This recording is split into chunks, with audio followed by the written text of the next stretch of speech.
1990 was 34 years ago, and as some of you pick yourself up from that emotional revelation, I'm here to tell you about a game you probably don't know about. Nightlife is an urban gothic horror game released by Stellar Games back in 1990. If that date seems a bit weird to you though, it's because Nightlife came out before Vampire the Masquerade. It's the Hydrox to the World of Darkness's Oreo, but it is a far more unique game. The first is our basic setup. New York City is filled with a ton of supernaturals, most of which are the kin. They do things, usually getting into trouble or posing at each other like it's Goth JoJo. It's a hair metal Lost Boys by way of the Warriors, except Dracula doesn't fucking play and we're a particular kind of radical. It's a percentile system at its core though, a simple roll under that shouldn't come as too much of a surprise, bar its bonuses and penalties. If you've played one of these games before, you already know what to expect, but we're getting to the fun part. There are 7 main types of kin: animates, Inuits, whites, demons, ghosts, werewolves, and vampires with a Y. Though there are rules for playing nearly every kind of monster in the book: ogres, bug walkers, zombies, or a white woman. From there, you're going to be rolling 4d10 for each of our main stats. And yes, we will roll for luck as well. Luck being our oh god, oh fuck ability that can be substituted for a large number of skills very poorly. If we're just making a vampire, our final stat line may look something like this. Yeah, we're not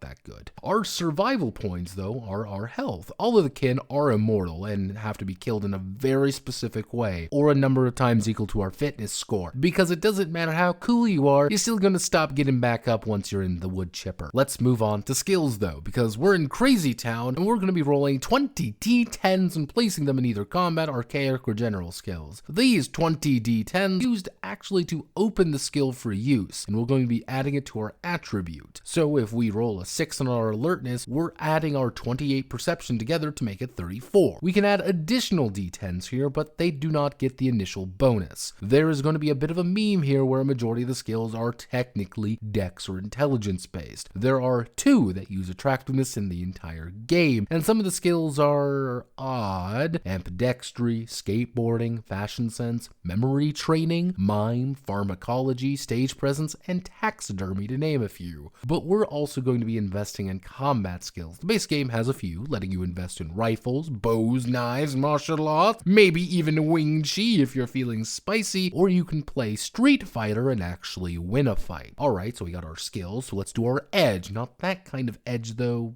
mostly. But an edge is our cool powers let us be cool dudes. Each of the kin have a very different set of edges that they're allowed to take, but you really can't take all of them right off the bat. Most of these you're going to be buying with your max humanity. Humanity is the measure of how moral and human you actually are. This means more cool powers you get, the lower it actually has to be. But this doubles as the main currency to get powers as well. When you hit max humanity, you reduce your humanity by 10 and then increase your max humanity by +1. The more moral you act, the better stuff you get. However, the opposite is also true. You do start at a max of 50 though, but certain starting characters may be as low as 30 to even 20, and these edges are also D100 based. There are more generic edges, of course, like being able to drain people for their essence, which everyone has, creating claws, or having time sense, which means you have a clock. But it's the kin-specific powers which are interesting and are far more thematic to the race that you are. Make sure to note down your various and numerous flaws, and ta-da! You're now part of the kin of New York City. From there, you'll be gallivanting around the city as barely competent moron supernaturals, looking cool, dancing, and feeding on the souls, blood, and life essence of the denizens of New York. But you'll also be getting into fights. Lots and lots of fights. When a fight inevitably breaks out, the kin are going to be needing to manage a lot of different tidbits. Where World of Darkness treated combat as kind of a theatrical seed, Nightlife still wants you to make sure we're in the 80s, but at its core, you're going to be making a combat skill check to actually hit. For example, if I hit someone with a baseball bat, it deals 10 damage plus my hand-to-hand score, which is my strength divided by 5, so it ends up as a +7. Now, if you're a vampire, you're going to be weak to wood, so that's a damage potential of the bat is now doubled to 20. Street fighting is as dangerous as it is due to doubling all my hand-to-hand damage and being able to kick people in the dick more efficiently. But this isn't even factoring in the damage modifier into the attack or armor, which can either be a flat amount or a % reduction to your 2 hit and damage modifier. Of course, there are more more combat options, werewolves with machine guns, you need to make sure their burst fire is correct, or adding the splatterpunk rules because you're playing with bloody mess on. After all of that, a majority of the game really is talking about New York, which arguably is the main draw. Early 90s New York is full of gutter punks, partying, and kin. Nearly every part of in NYC has at least something written on it, even if it's just that there are people and you should